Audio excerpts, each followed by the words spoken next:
Prime Minister and Minister for Finance, Roosevelt Skerrit, has charged that the parliamentary opposition, particularly the leader of the opposition, Lennox Linton, proved to be unprepared to respond to the national budget presented last week.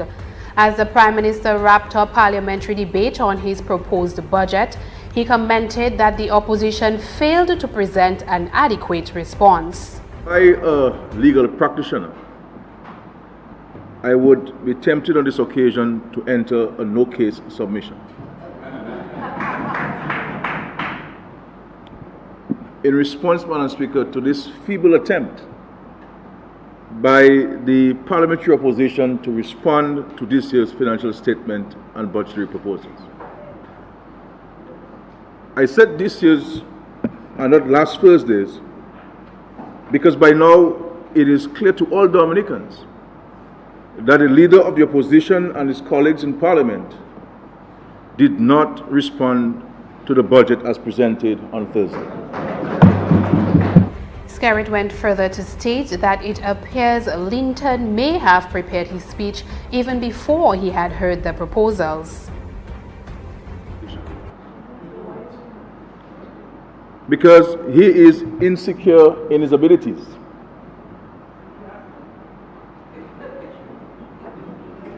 He was so clearly unsure of his ability to respond to the budget on his feet that he chose to write his budget speech before he had even heard the speech. Mr. Linton does not have the discipline of work that is required in these positions.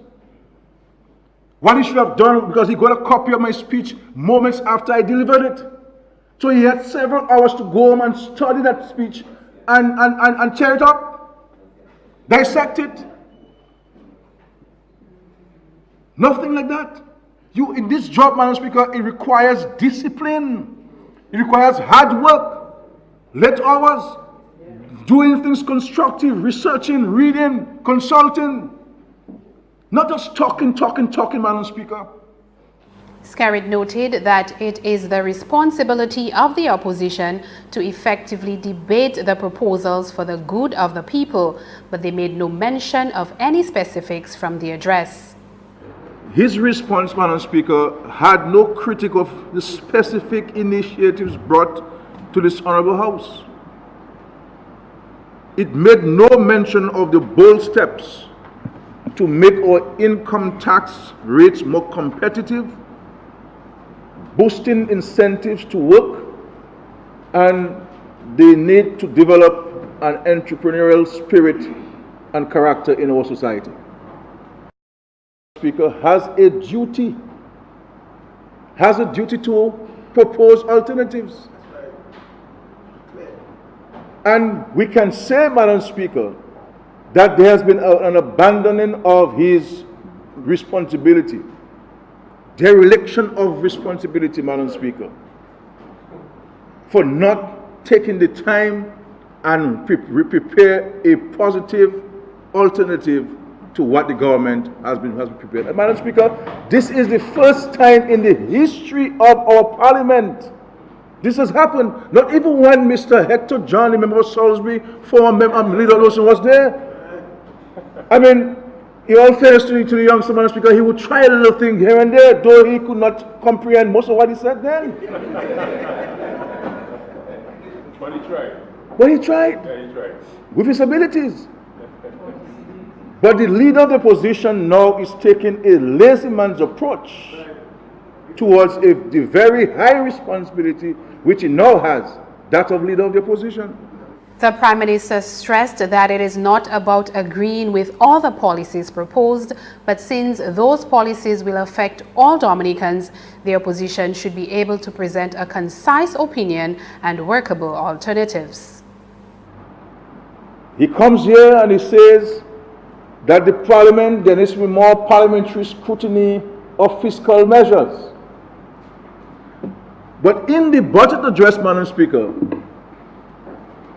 had he waited to prepare his response to the budget, he would have seen that the government is now adopting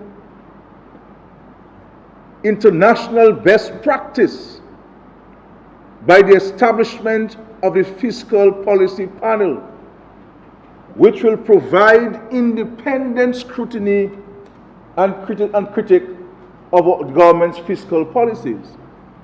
But that panel will also be invited to the Parliament. 3 independent experts in their fields said Skerrit will analyze fiscal policies of the country, but Linton's suggestion would require an amendment to the Constitution, which perhaps Linton did not realize. The Minister of Finance commented that this reveals to the people of Dominica that the leader of the opposition has little knowledge of the economy and that the propositions his team has made in Parliament are dangerous and should be carefully examined. That in my consultation with independent experts on looking at Dominica's situation, and advising on what would have to happen in terms of a budgetary system situation to cause now to have to be a 6% of GDP, Madam Speaker. The experts have said to me, Madam Speaker, we would need to do many things in Dominica. First, you would have to increase the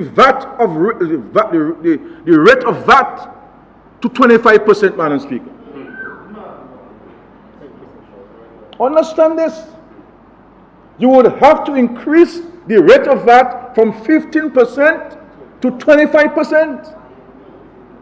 In addition to that, Madam Speaker, you would have to dramatically cut the budgets of health, education, and all of the social programs which are benefiting the people of Dominica.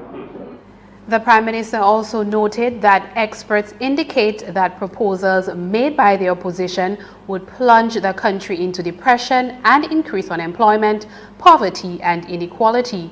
Skerrit further accused Linton of reading a speech that was prepared 3 years ago and of plagiarizing from various other speeches without understanding the impact on Dominica.